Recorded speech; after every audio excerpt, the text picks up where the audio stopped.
Sahana Vavatu Sahano Bhunaktu Sahaviryam Karavavahai Tejasvina Vaditamastu Mavidvishavahai. Om Shanti Shanti Shanti. May the Divine Being look over us lovingly as a mother and father. May the Divine Being support and nourish us as a mother and father. May we have the strength and skill to study together the art of spirituality. May no misunderstandings arise amongst us. Om, peace, peace. Peace be unto us and to all beloved beings everywhere. Well, good evening, everyone, and welcome to our Tuesday evening study of the life of Sri Sarada Devi, the Holy Mother. Someone has their mic open, and we're getting some feedback. Again, welcome to our Tuesday evening study of the life of Sri Sarada Devi, the Holy Mother, as presented to us in Swami Chaitananda's book, titled Sri Sarada Devi, Her Divine Play. We're on, I think I heard page 634. Yes, Brother Shankara. Page 634. Hunger and thirst. Starting with the subhead, Hunger and Thirst. Yes. So before we begin, is there anything left over from previous sessions that anyone would like to bring up? Any comment you'd like to make, or any question or concern you'd like to raise about what has been said and read about the Holy Mother?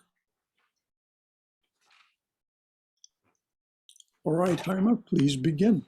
Sure, Brother Shankara. Good evening, everyone. Namaste. Hunger and thirst. As an embodied being, Holy Mother experienced hunger and thirst like an ordinary person.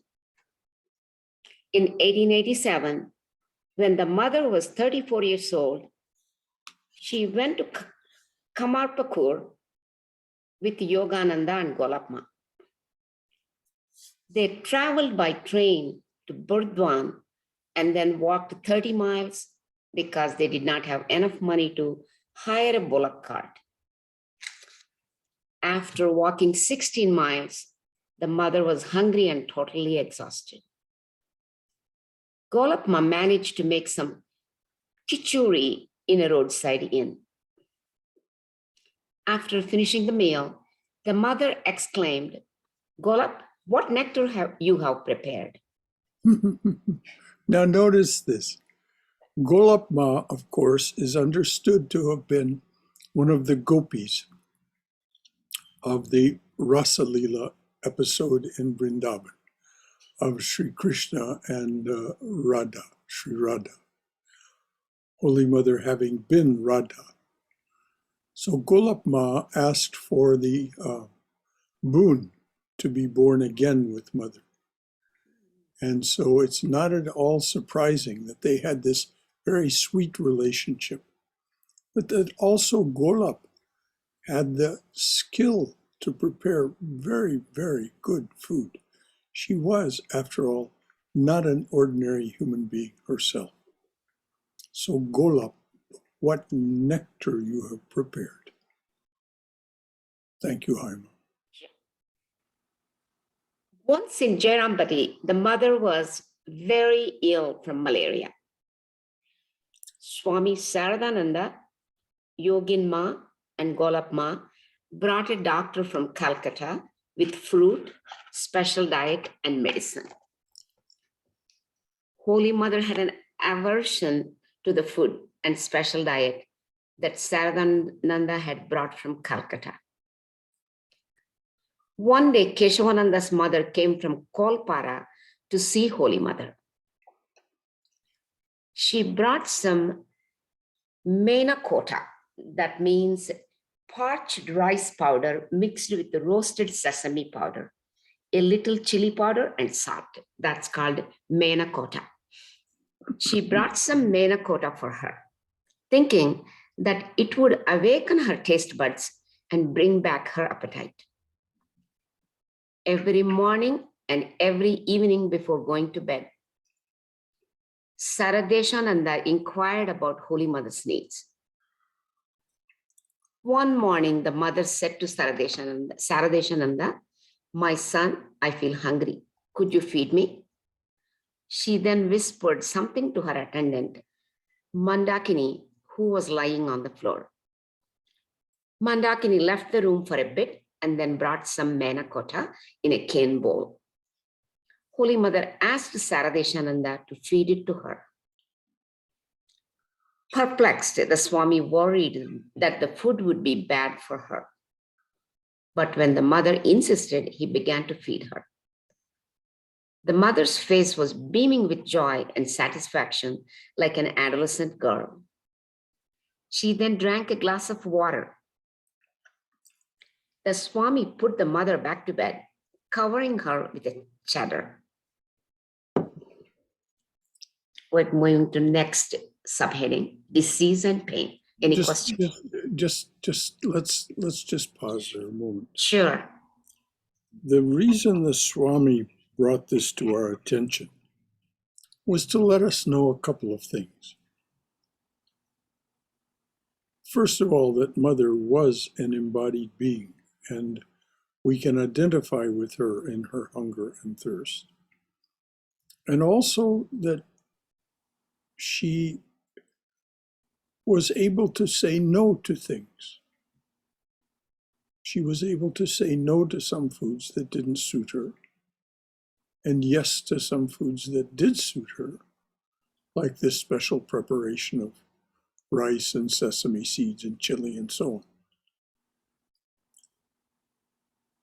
We can take instruction from this. Things are not cut and dried. There's very little dogma. So we can look at Holy Mother and say, "Oh Mother, thank you for your example of how it is possible to be myself, rather than some cookie cutter person that has to eat what the doctor provides." I mean, all these shoulds and shouldn'ts. Sometimes it's best for us to be self-determined. That's why this little interpolation about hunger and thirst, so that we'll have another aspect of Mother that lets us know that it's all right to be ourselves. Any comments or questions from anyone? Okay, dear, please go ahead. Okay, Brother Shankara. Disease and pain. Once one of Holy Mother's disciples remarked, "No human body is perfect. Even if a young and healthy person's body is checked by a doctor, he will find some abnormalities somewhere in that person's system." Avatars also suffer from physical ailments and pain. Buddha died of blood dysentery. Ramakrishna suffered from fevers and dysentery, and he died of cancer. Sometimes people ask, why do avatars get diseases? Avatars absorb people's sins and bad karma, and that's why they suffer. Moreover, every But mortal... let's just pause there. Sure, Brother Shankara. The divine incarnations, Mother was a divine incarnation, as well as Sri Ramakrishna, and of course Buddha was mentioned. They have no karma. There's no reason for them to suffer in the sense of karmic debt or cause and effect. There is no cause to produce this effect. So what is the cause? And the Swami is very explicit. Avatars, Sri Ramakrishna, Holy Mother, Buddha, Christ, avatars absorb other people's sins and bad karma, and that is why they suffer. How great was thy sacrifice, freely choosing thy birth in this prison, our iron age, to unchain us from our karma, to absorb that karma and set us free, to unchain us from our karma and set us free. This is what Vivekananda wrote about Sri Ramakrishna. Breaker of this world's chain. What is this world's chain? This world's chain is the ceaseless development of karma and the fruits of karma. One link after another, one link after another, one link after another. Breaker of this world's chain. Freely choosing thy birth in this prison, our iron age, to unchain us and set us free. And of course, that was Mother's reason for being as well. So they suffer in order to absorb their disciples' karma. Any comments or questions from anyone about that particular aspect?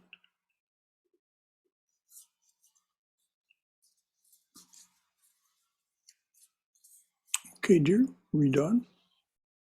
Moreover, every mortal being goes through 6 stages. It is born, lives, grows, changes, decays, and dies. There is no exception to this natural law. Holy Mother had a weak stomach, and she suffered from rheumatism throughout her life. At various times, she had episodes of malaria, dysentery, chickenpox, headache, toothache, inflammation of the eye, and prickly heat. Miliaria, also called gamachi. She died of kala azar, also called leishmaniasis. Once in Jairampati, the mother saw her emaciated body reflected in a pond and wanted to give it up. During that illness, her eyes swelled and she had blurred vision. But she recuperated by the grace of Mother Simhavahini. The villages of... This Sure. For anyone who wants to know what is... The Swami has a note here. If you want to know what he means by these words, she recuperated by the grace of Mother Simhavahini. CJ details in chapter so-and-so, whatever that is. Chapter 5, yes. So it's very early in the book. So, but I encourage you, if you are curious to know, because you perhaps weren't with us or because you just don't remember what it is. Mother had a great dependence on this aspect of the Divine Mother, which was a local goddess in the Jairambati, that part of West Bengal. And there was a temple, and Mother had a great belief in the clay from that temple's courtyard or by the temple, near the temple. Any comments or questions? Okay. The villages of Bengal are notorious for malaria because mosquitoes breed in large numbers in ponds full of hyacinths. Many people die from malaria every year. Holy Mother suffered from this illness many times in Jairampati. Dr. Kanjilal and Dr. Satish Chakrabarti often came from Calcutta to treat her. One day in Jairampati, the mother was sitting on the couch preparing beetle rolls. Swami Arupananda said to her, "In the future, many people will practice spiritual disciplines to propitiate you." Holy Mother answered with a laugh, "What do you say? People will say, our mother had rheumatism and limped when she walked." She was so lighthearted. What do you say? Our people will say our mother had rheumatism and limped when she walked. Oh, what kind of goddess is this? Okay, dear. Then she continued, "This illness is a blessing in a way. When the master was lying ill in Kasipur, he said, 'Those who came with selfish motives have left me, saying, if he is an incarnation of God, how can he be sick? This is all Maya.' But Notice, those who had selfish motives, those who wanted something from him, those who had selfish motives, wanted him to give them a better life or a better afterlife or something. Oh, they wouldn't believe that someone who could give them those things would be sick. So Mother is saying this is true in her case too.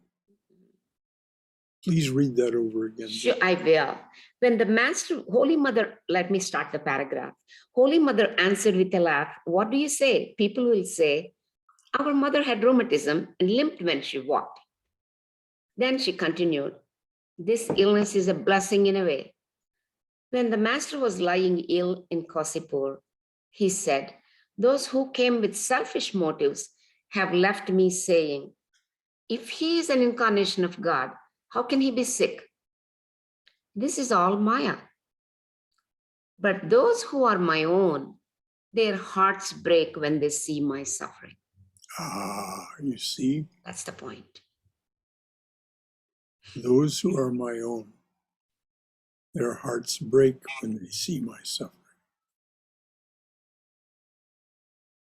Sri Krishna says in the Gita, all that is necessary is to know who I am and the nature of my task. The same is true of Sri Ramakrishna and Holy Mother. If we know in our hearts who they are and what their task is, to break this world's chain, to take our karma. When we take refuge in them, they take our karma and free us. Any comments or questions about any of that? Okay, dear. During Holy Mother's time, there was no electricity in Udbodhan house. She used a palm leaf hand fan during the summer. During heat waves, she would get prickly heat rash. At such times, she was terribly uncomfortable.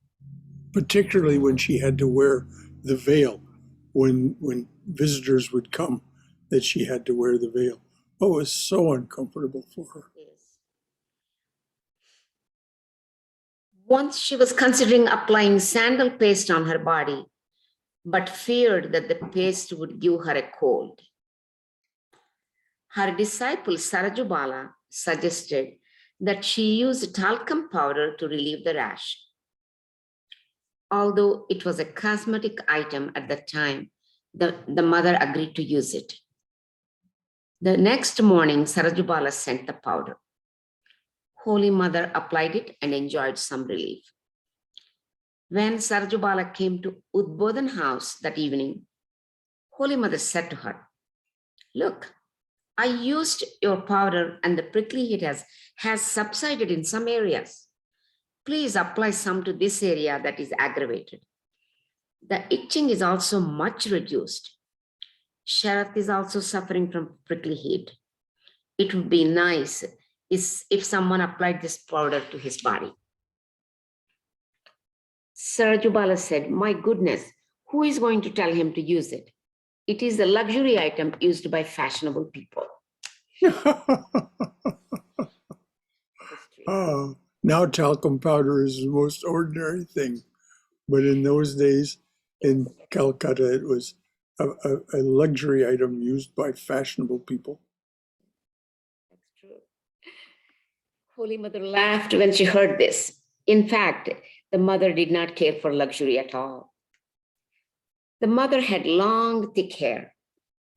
In Jairambati, she bathed either in the pond or in the Amador River, and in Calcutta, she bathed in the Ganges or used tap water. She was careful to dry her hair in the sun, otherwise she would get a headache. In Dakshineshwar, she took a bath early in the morning and her hair remained wet all day because her hair was twisted in a bun and covered with a veil. In the early afternoon, when there were no people around and the temple workers took their rest, she would sit on the steps of Nahabad to dry her hair. In Jairambati, she moved around with her hair loose and without a veil, so her hair dried quickly after her bath. In Calcutta, she sat on the roof to dry her. Hang on just 1 minute. Sure. Let's be attentive to why the Swami is telling us all these details. It's so that we can feel close to Holy Mother. It's so that we can imagine her.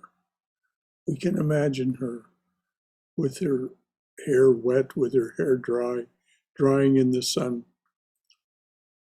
In 1999, when we went to Calcutta, we went to M's house. M being the Mahendranath Gupta, the man who put together the Gospel of Sri Ramakrishna. His house, of course, was visited many times by the master, and the master's green moleskin shawl was there, and his polished, his patent leather slippers in a case. It was thrilling to be there.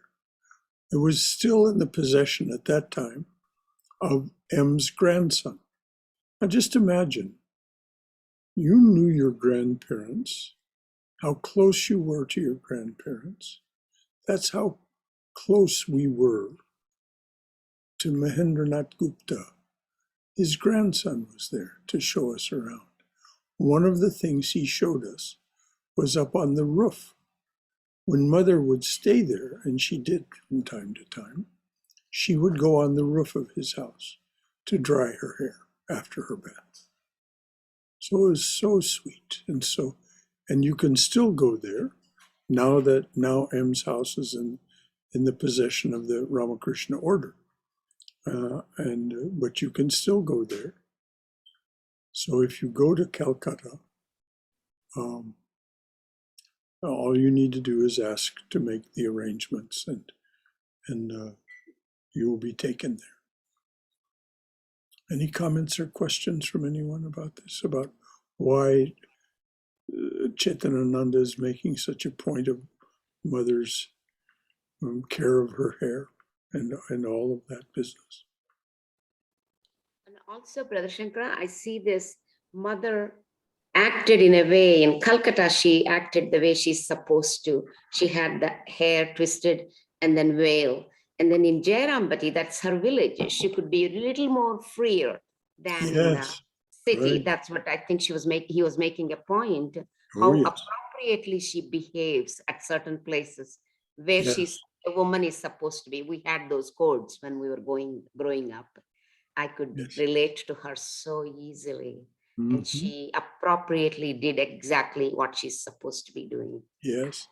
And when Girish Ghosh went to see her, the great Bengali dramatist, the great saint created by Sri Ramakrishna's grace, when he went to see her in Jairambati, of course, she didn't have a veil. And he'd never seen her without a veil. And he said, "Oh, it's you. It's you. Who are you? You are the goddess who came and sat on my bed when I was 24 years old and rescued me from a deadly illness. Put your hand on my forehead and saved me from this deadly illness." And she said, "Well, I am your true mother. I am your real mother, not a foster mother, not just the wife of your guru, but your real mother." So her behavior in Jairambati had some wonderful aspects like this visit with Girish Ghosh. Thank you, Haima. In the early afternoon, when there were no people around and the temple workers took their rest, she would sit on the steps of the Nahabat to dry her hair. In Jairambati, she moved around with her hair loose and without a veil, so her hair dried quickly after her bath. In Calcutta, she sat on the roof to dry her hair. Sarajubala recorded, "I found the mother on the roof drying her hair. When she saw me, she said, 'Take the cloth off from your head and dry your hair. Don't keep your hair wet because the water soaks into the head and ruins the eyesight.'" Bah! This may have been a village belief. That is true, Brother Shankara. We were all told, I mean, many of us were told by our mothers like that. You have to dry your hair after you take a shower. Now I see why my mother used to say that. Ah, I never knew. My mother never explained the scientific thing. well, you know, But she always said you have to dry your hair before you go to school. I think these days we would not believe that the hair soaks into the head and ruins the eyesight. That's why the Swami makes the little side comment. This may have been a village belief. There's no Scientific evidence. I think if we asked Swayam, who's an Maybe MD, she can tell us. is there any proof at all to this? She would tell us no. Tell us. Yes, I have not heard of anything like that or come across in my reading. And Well, no, of course it. If that were true, no surfer would ever have any. They would all be blind because their hair stays wet for hours and hours and hours. So, I know I've seen them. I could use this on my granddaughter right now, Brother Shankara. She walks with the water. I keep telling her, dry it up, but she won't listen. Now I'll tell this to her. Eyesight. That might make her do that. Oh, don't fill her up with that kind of talk. It just, I heard this. It ruins the eyesight. Maybe you need to dry your hair before you come out of the bathroom. Thank you. All right, dear. It was really nice. Our next subheading is favorite foods. There is a saying in Sanskrit, Binna Rusichi Loka. That means taste changes from person to person. Everyone is brought up eating certain types of food, and food habits differ from person to person, place to place, and country to country. Very true. For example, menus and delicacies are different even between Bankura and Calcutta, East Bengal and West Bengal, North India and South India, China and America. Holy Mother loved the local food of Jairambati village and the surrounding district of Bankura. Ashwamitra made a list of the mother's favorite fruits. Fruit mangoes, jackfruit, rose apple, jamrul, lychee, mangosteen, and papaya. Vegetables, sajina, kalmi, an edible aquatic plant. Amrul, a kind of sour spinach. Ginge, dudu, patal, potatoes, and pumpkin. Dal, those are pulses. Urud, chana, arhar, and moong dal. Fried and boiled foods. List of these: bara, balls made from lentil paste. Fried eggplant. Fulari, made from lentil paste. Chira baja, fried flattened rice. Papanam, a type of fried cracker. Steamed pasta, poppy seed paste. Mocha, boiled banana flour. Poppy seed curry, and hog plum and poppy seed chutney. And the desserts: trikuta, a sweet made with sesame seed. Chanar murki, a sweet made with cheese. Gaja, a sweet made with flour. Patisapta, a kind of cake made with rice powder, milk, and coconut. On Ekadashi days, the 11th day of lunar fortnight, the mother did not eat rice. Instead, she ate luchis, fried bread, radha balbhai, chana dal, or donka, a kind of curry made of lentil paste. Farina pudding or milk pudding made with oranges, sheer kamla. Swami Arupananda also listed Holy Mother's favorite foods. The mother preferred sweet, sour mangoes rather than extremely sweet mangoes, Huh. such as Perapuli, Langra, and Alfonso.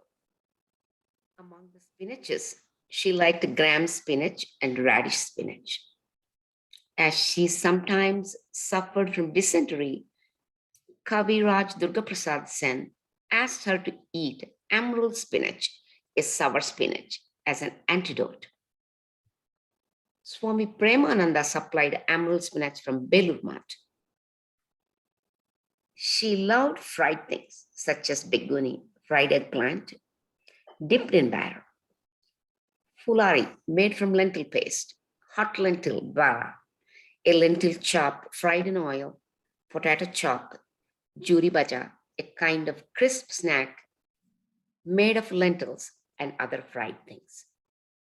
For lunch, she liked thin urud lentils and barbecued posta paste, which were her favorite dishes in Jairampati. She ate bitter squash curry, sutta, mixed vegetable curry, chachari, and vegetable soup mixed with a little lime juice. For dessert, she liked rathabi sandesh, a dry sweet made of cheese, and rasapuli, a ball made of sweet potato and soaked in syrup, and a sweet ball made of moong dal. Finally, she would drink a cup of milk after lunch and after supper. She would mix some of her milk with rice and give it to the devotees as prasad. In the afternoon, the mother did not have any refreshments. For supper, she had 2 or 3 luchis, a little vegetable curry, and some milk. That's the end of her favorite foods. We are moving on to any questions you want to ask, Brother Shankara, to the audience. Well, is there anything at all that anyone would like to say about any of these things? Anything they'd like to ask or remark? Just, the Swami is just letting us get a full picture of who Mother was as an embodied being. She liked a variety of foods. She liked desserts. She liked fried foods. She liked this, that, and the other thing. It isn't that we're being asked to emulate her in any way. Again, it's just we're free to be ourselves. So that's the message here, that Mother as a human being had her likes and her dislikes, and that's perfectly fine. Anything else from anyone? Okay, dear. Criticism of Holy Mother. This is the next subchapter, subheading. Buddha said in the Dhammapada, verse 228, there never was, there never will be, nor is there now a man who is always blamed or a man who is always praised. Those who have many faults see faults in others. Can I read this one more time, Brother Shankara? You want me to read that? Please, please. Seems very And profound. regarding this last, those who have many faults see faults in others. As Goethe said, a person sees in the world what they carry in their hearts. If they see many faults in themselves, they'll see many faults in others. If they see the divine presence in themselves, they'll see the divine presence in others. And Christ said, why do you concern yourself with the mote, the tiny speck in your brother's eye, when you're ignoring the log in your own eye? You know, the great, please do read it again. Yes, dear. Sure. Buddha said in the Dhammapada, verse 228, there never was, there never will be, nor is there now a man who is always blamed or a man who is always praised. Those who have many faults see faults in others. This is like a strainer marking a needle because it has a hole. Even perfect godmen were criticized by ordinary people. Once a Christian made a remark about Buddha. I like everything about him except his death because he was not crucified.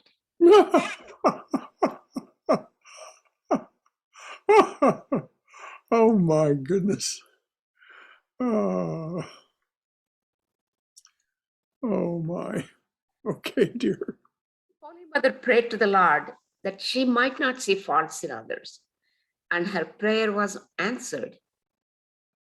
Her life was so pure, loving, and transparent that she was considered to be Ajashatru, a person who has no enemies.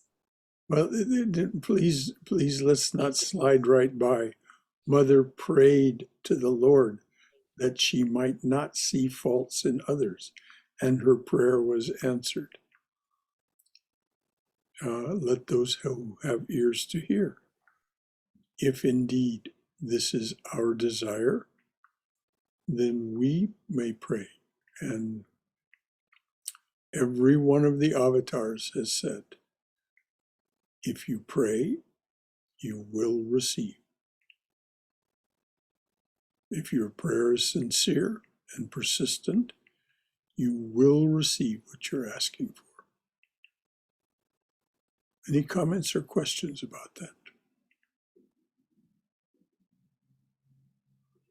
Okay. The mother's main critics were her own relatives. Her brother Kali complained when Holy Mother spent money on festivals and devotees instead of giving it to him. Radhu's mother, Surabala, did not want young men to become monks. When they came to Holy Mother, she would say to them, look, this person whom you call the mother is snatching you away from your biological mother. She will make you a monk and force you to abandon your hearth and home. The mother listened to her sister-in-law's warnings and smiled. The members of the Roy family in Jipta were the wealthy landlords in the Jairambati area. One of the young men of that family went astray because of evil company, and his father was very sad because he could not reform his son. one of his relatives suggested that he send him to Holy Mother in Jairambati for spiritual advice. Terrified, the wealthy man said, I would rather set apart some of my property for my son to squander and live in his own way than send him there. How ignorant he was. Well, he just was afraid Mother would make him a monk, you know. That's, he said, I'd rather have him squander some of my property than become a monk. Well, yeah, he was, you said ignorant, all right. It's a kind of ignorance, but, you know, he did not want to lose his son. He'd sooner have his son. Well, anyway. Just didn't realize the strength of Mother, the divinity of Mother Sarada Devi. That's it. Anyone who wants to do good to the world will have to face criticism. Very true, Brother Shankara. Isn't that true? Anyone who wants to do good in the world will have to face criticism. Yes. Once a young devotee received sannyasa from Holy Mother, but his mother came and asked the mother to send her son back home. She said that he was the only wage earner and the whole household depended on him. Moreover, he had a wife and a son. The mother listened to her and expressed sympathy, but did not agree to make him go back home. Holy Mother said firmly, he has chosen the right path for himself. He has already made provision for the maintenance of you all. I have heard there is someone to look after you, so I will not ask him to return to his home. Although the mother could not take her son back home, the mother's blessings reassured her, and she returned home with great hope. On Holy Mother's advice, the young monk maintained a good relationship with his mother as long as she lived. And this is something that is very much a part of the Ramakrishna orders. It is rooted right in Sri Ramakrishna's relationship with his own mother. If you remember, he kept her with him at Dakshineshwar and cared for her, and right up to her very last breath. And the reason when he went to Vrindavan and really felt the power of the Rasa Leela there, and there was this old nun who wanted him to come and live with her, and he was very, very prone, he was very tempted to do that. And it was Hridoy pulling on one hand and the old nun pulling on the other. And Hridoy said, but you have your mother back at the temple. And Sri Ramakrishna said, oh yes. And he released his hand from the nun and went back to Jairambati. Went back to Dakshineshwar. So this is very much a tradition. And of course, it goes back to Shankaracharya as well. Shankaracharya wouldn't become a monk until his mother agreed to it. And the reason his mother agreed to it is that Shankaracharya said, I will never neglect you. I will always see that you're taken care of, and I will come to see you. And he did that. So this is, this is very much, and it's as it should be. One should honor thy father and thy mother. Any comments or questions about any of that? Everyone's so quiet this evening. Nothing to ask or say. Not that you should. We're all communing with one another, regardless of whether we say anything. All right. He maintained a good relationship with his mother as long as she lived. Yes. Okay, dear, go right. Sure, Brother Shankara. A disciple often brought a heavy load of groceries on his head to Holy Mother from a market 6 miles away. One day, when the disciple was coming to Jairambati with groceries, he met a middle-aged man in a neighboring village whom he knew. The man remarked, "Ah, this boy is so deluded by Maya." After arriving at Holy Mother's house, the disciple bowed down to the mother and told her what the man had said. Immediately, Holy Mother's face became grave and she said, "My son, this type of person is like a worm crawling in samsara. People like this are steeped in worldliness. They cannot understand or appreciate any kind of spiritual service. They never attain love for God. They come into the world, undergo all its sufferings, and then die. Thus, they rotate through life again and again." As Christ said, they come into life empty and they leave it empty.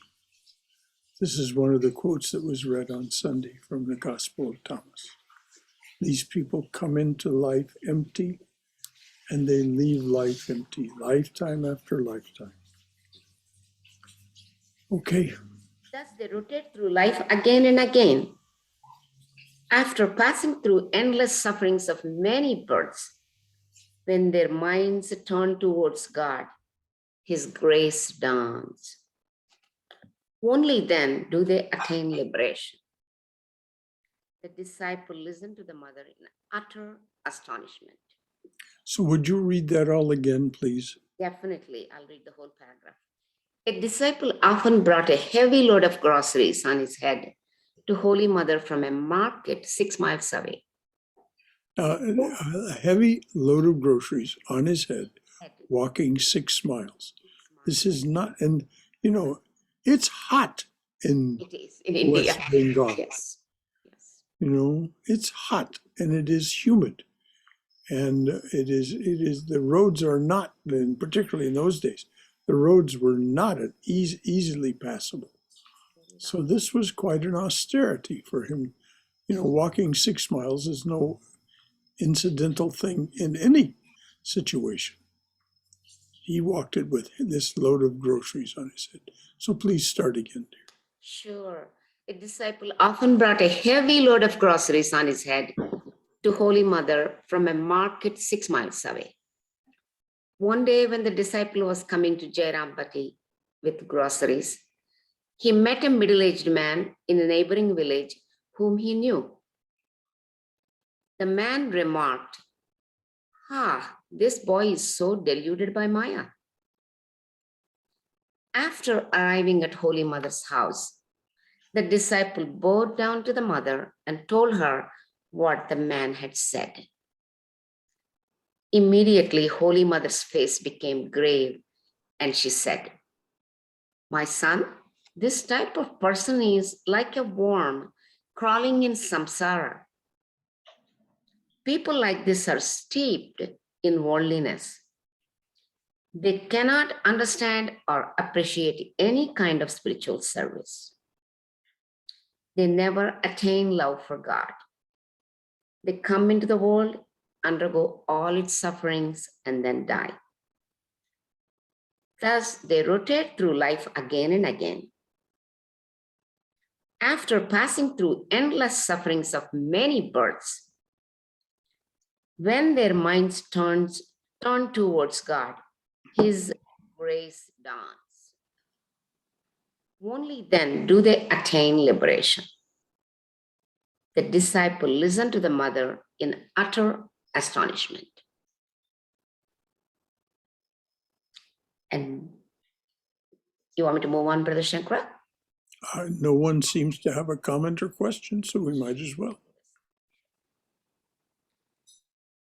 Picky and childlike behavior.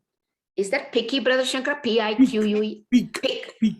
It's a kind of annoyance or irritation. Annoying behavior. Oh, someone is piqued. they're piqued by something. It's a French word, Okay. Latin from the Latin, and it Latin. means like pricked with something, Yeah. piqued. Pick and childlike behavior. It's natural to experience emotions, wounded feelings, pick, discontent, and bitterness, and for our behavior to change according to our experiences. When a grown-up, The yes, reason, let's go through this. sure. It's natural to experience emotions, wounded feelings, pique, discontent, and bitterness, and for our behavior to change according to our experiences. This is the effect of the gunas on our samsaras. The reason it's natural. There are samskaras, not samsaras. Samskaras, our mental impressions, our past mental impressions. So the reason it's natural is that it's unavoidable. We come into the world with all of this vast store of mental impressions. We go back to the dawn of time itself, according to Vivekananda. And so naturally, when the gunas of tamas and rajas touch on our mental impressions, then we experience these things that the Swami mentioned. So that's why it's natural. Any comment or question from anyone? Okay. When a grown-up person plays with a child, that person's childlike nature arises from within, and he or she also behaves like a child. That's true. Holy Mother was a mature, wise woman and a guru to her disciples. But from time to time, her childlike nature manifested and she acted accordingly. Once in Jairambati, there was no cook. So Nalini was making the chapatis.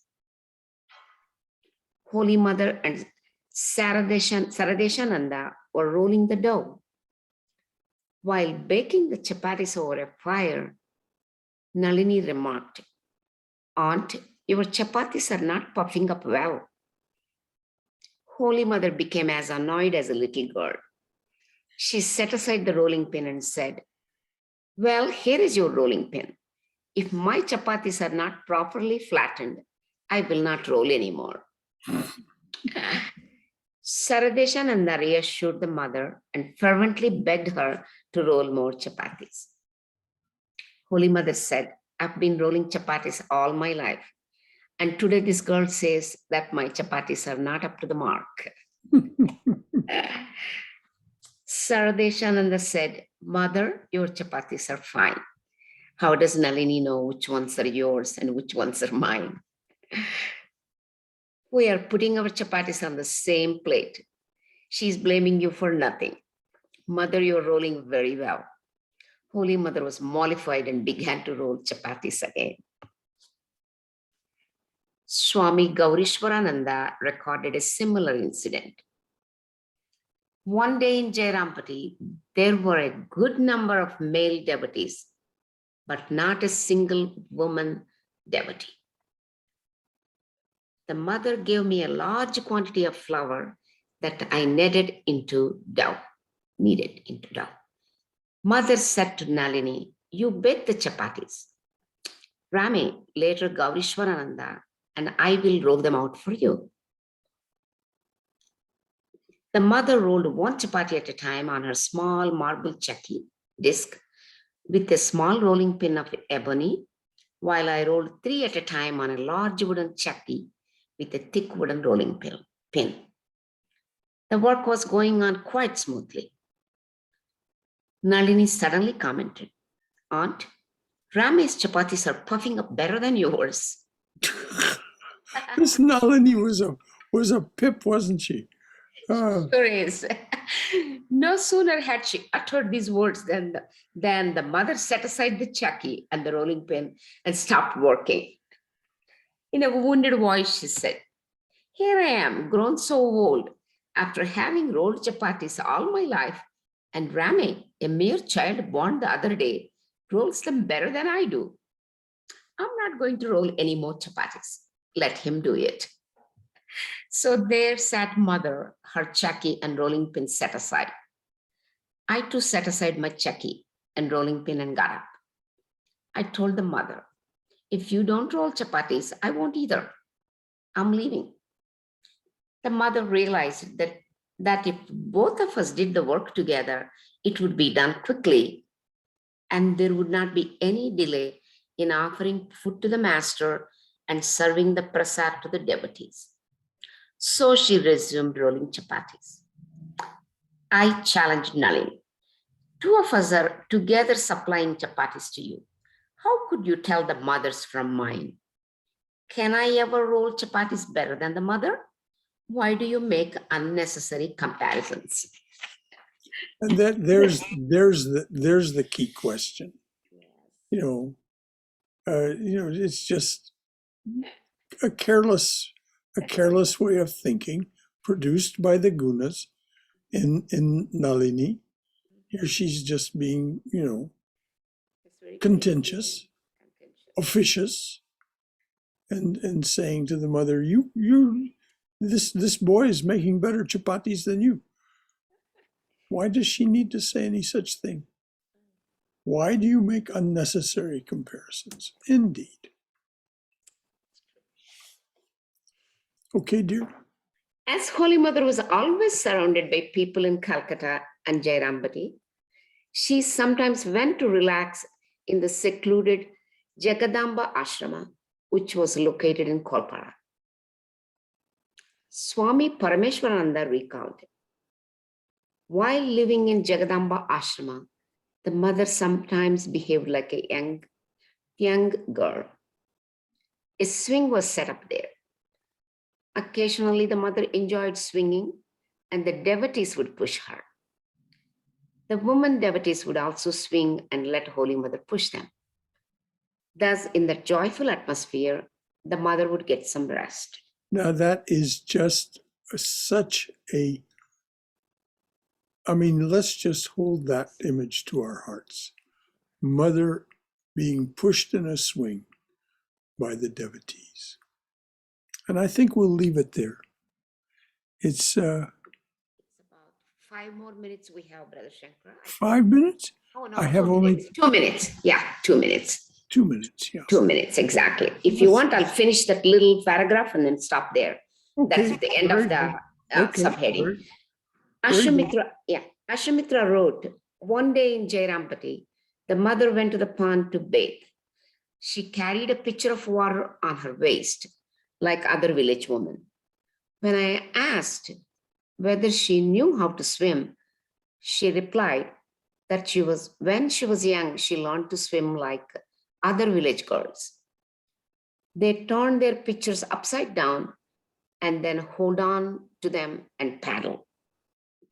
Swami Gaurishwarananda recalled, after a meal, the mother would give me 2 betel rolls to chew at a time. She would comment to the women around her. I do enjoy the sight of Rame after he has had betel rolls. His complexion is dark and his lips become crimson with the pigment of betel leaves. It seems to me that black charcoal cakes are on fire. That is the end of the subheading, Brother Shankara. Okay. We could start caring and raising children next week. Okay. Anything at all from anyone before we close? Any comments or questions or just anything you'd like to offer from your own experience or wisdom? Anything at all? All right, dear. Very good, dears. Thank you, Haima. Thank you, Brother Shankara. I'm honored. Thank you, everyone. Thank you so Thank much. you. It's nectar. Shailesh, yes? It's it's just amazing to see all these details recorded by all the devotees. Isn't it sweet? And there are little things which we can think about, though we covered quite a bit today, but some of these things are to be thought about, meditated upon, and that's how I think our love for Holy Mother or Sri Ramakrishna or all these direct disciples increases when we take these little incidences, these reminiscences. And these are not big, not for pundits, where you would talk about Bhagavad Gita and Upanishads and the Brahman is this and Brahman is that, but this is my type of thing which I like. I agree. I've been attending this class since 2000, and I've very rarely missed it. I mean, I do miss sometimes, but it's been now 22 years I've attending this class, and we always talk about Sri Ramakrishna or Holy Mother, and that's something which I just love. It just suits my mind and heart. Well, very well said, Shailesh. And yes, it is these little things. We can't know the vastness, as it's said in the Chandi. You are that which cannot be uttered specifically about the Divine Mother. But there are all these little details, all these little things. Mother's favorite foods, her behavior in a childlike way or a girlish way, her swinging on the swing. All these things we can think about and bring these beings into our hearts, where we then feel their living presence. As Swami Prabhupada used to say, feel the living presence. So thank you, Shailesh. You're absolutely right. And the Swami went to all this trouble to include these things so that we would have these sweet thoughts to hold to our own hearts. True. And think of the Mother in these ways. Yes.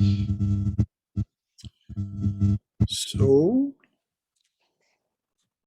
Jai Shri Guru Maharaj Ji Ki Jai. Well, we'll start with this. Om Asato Ma Satkamaya, Tamaso Ma Jyotirgamaya, Mrityor Ma Amritangamaya, Avir Moiti. Oh, dearly beloved, lead us from the unreal to the real. Lead us from this realm of endless noise and relentless delusion to thine abode of silence, serenity, clarity, and peace. Lead us from darkness to light. Lead us from darkness and ignorance to the brilliance of thy wisdom and love. Lead us from darkness and ignorance to the brilliance of thy wisdom and love. Lead us from death to immortality.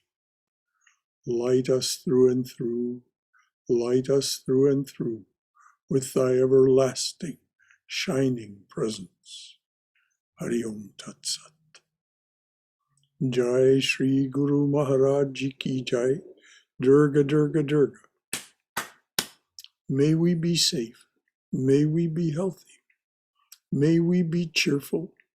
May we have peace of mind. And may we go forward in the loving and protective embrace of the Divine Being as our Mother and Father. Any final thoughts from anyone? All right. Once again, thank you, Haima. Thank you, Shailesh. Oh, thank you. You're welcome, Brother And Shankara. until next Tuesday or until tomorrow evening, if you wish to join us for Swami Vivekananda's Jnana Yoga, we're reading and discussing his talk, The Real and the Apparent Man. And then, of course, on Saturday, the class on how to know God, Swami Prabhavananda's interpretation of Patanjali's Yoga Sutras. And then on Sunday, the talk will be what can you expect from meditation? It's a month for the study of Raja Yoga, so what can you expect from meditation? And of course, that'll be in the context of it being Easter Sunday. And what Christ said about what you can expect from going in the, well, what Christ said. I won't try to preview it. Anything else from anyone? All right, dears. Good night. Good night. Until next time. Good night. Good night, Lord Shankara, everyone.